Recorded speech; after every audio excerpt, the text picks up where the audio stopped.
Hola, buenos días compañeros. Mi nombre es Darín Andrés Bello López. Y mi nombre es Axel Yael Corona Montujar. Somos alumnos de la Universidad Autónoma Metropolitana, Unidad Azcapotzalco. Nos encontramos en el Laboratorio de Electromagnetismo a cargo del profesor Juan Carlos Olivares Galván, en el trimestre respectivo 16O. A continuación les vamos a presentar el experimento número 5, llamado motor líquido. Un motor líquido es un dispositivo en el que, aprovechando las propiedades del electromagnetismo y de las reacciones electroquímicas, se logra que el líquido gire o que éste empiece a dar vueltas. Esto es un agitador magnético, es decir, el motor eléctrico invertido en el que como variante se usa una solución iónica. De acuerdo con la ley de Lorentz, toda carga eléctrica en movimiento en el seno de un campo magnético experimenta una fuerza de dirección perpendicular al vector velocidad y al vector campo magnético. Esta fuerza es siempre perpendicular a la velocidad, lo que hace que se curve la trayectoria de las cargas que se desplazan siguiendo un movimiento circular uniforme alrededor de un punto.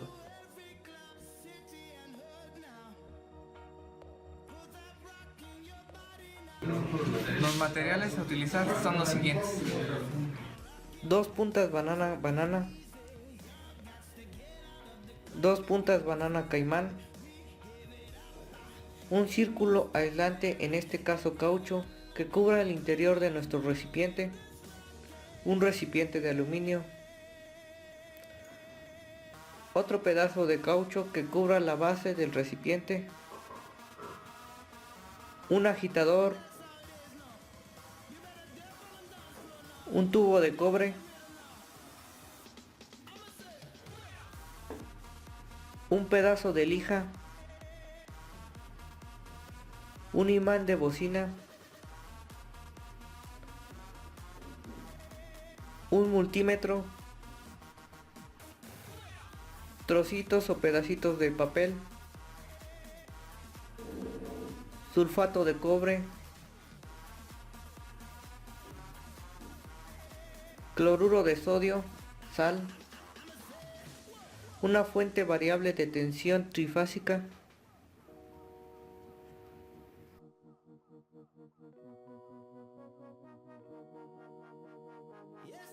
el primer paso es colocar en el fondo de nuestro recipiente de aluminio el círculo de caucho que previamente habíamos realizado. Luego vamos a colocar el vaso sobre el imán, colocando entre ellos nuestro segundo trozo de caucho para que éste actúe como un aislante. Una vez hecho lo anterior, vertiremos agua a nuestro recipiente y también dos puñitos de sulfato de cobre. Posteriormente los agitaremos constantemente para que el sulfato de cobre se disuelva bien.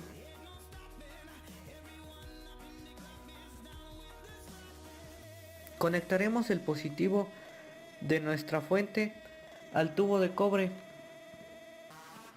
Este tubo debe de estar en medio del recipiente y no tocar ninguna de las paredes del envase de aluminio. Posteriormente conectaremos el neutro o el negativo a alguna pared del recipiente. Una vez conectado todo, prendemos nuestra fuente y observamos que el líquido empieza a girar en el sentido de las manecillas del reloj. Lo anterior ocurre porque cuando cerramos el circuito se presenta un movimiento de electrones dentro del vaso, que se conoce como una reacción Rhodes electroquímica. Este movimiento de electrones entre los electrodos del vaso y la batería genera un efecto electromagnético al generar un campo magnético perpendicular al movimiento de la corriente eléctrica. Dicho campo choca con el campo magnético generado por el imán. De esta manera podemos observar un movimiento de líquido dentro del vaso, un principio bastante similar a los de los motores eléctricos. Como podemos observar, el tubo de cobre se oxidó en la parte donde estaba la solución de sulfato de cobre y el agua. Ahora lijaremos nuestro tubo de cobre para quitarle todo ese óxido que se generó y también las partículas que hayan quedado de sulfato de cobre.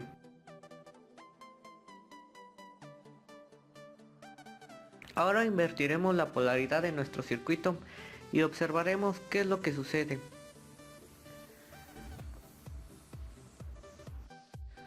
Una vez invertidas las polaridades en nuestro circuito, encenderemos nuestra fuente y observaremos que ahora el líquido se mueve en el sentido antihorario.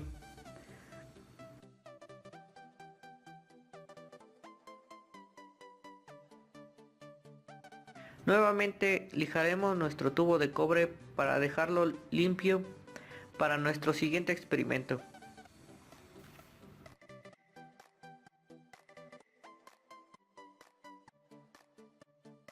Para la etapa 2, agregaremos ahora a nuestro recipiente cloruro de sodio o sal y agua y lo agitaremos uniformemente para que ésta se disuelva bien en nuestro recipiente.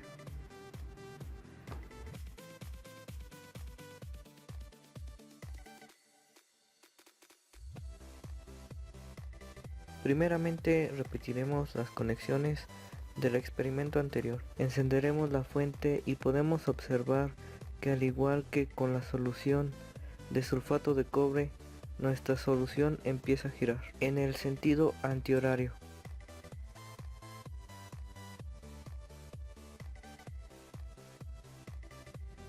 Igualmente invertiremos la polaridad para observar qué es lo que sucede. Una vez invertida la polaridad, encenderemos la fuente y observaremos que ahora el líquido empieza a girar en las manecillas de reloj y también así el cobre empieza a oxidarse.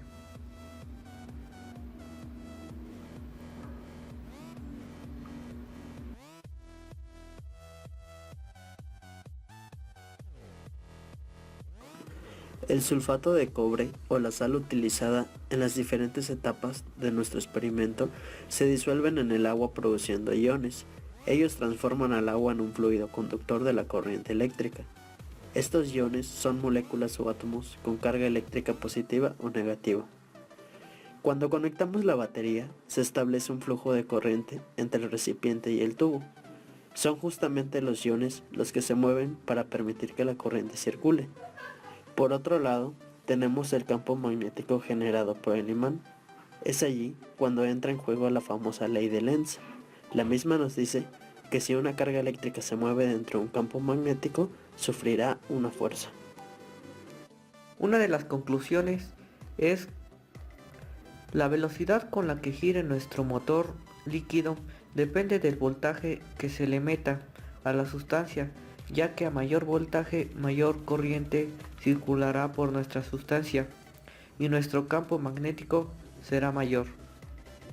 Otra conclusión a la que llegamos es que en los electrodos se produce un proceso electroquímico, ya que en uno se produce una reacción de oxidación de los iones y en el otro una reacción de reducción.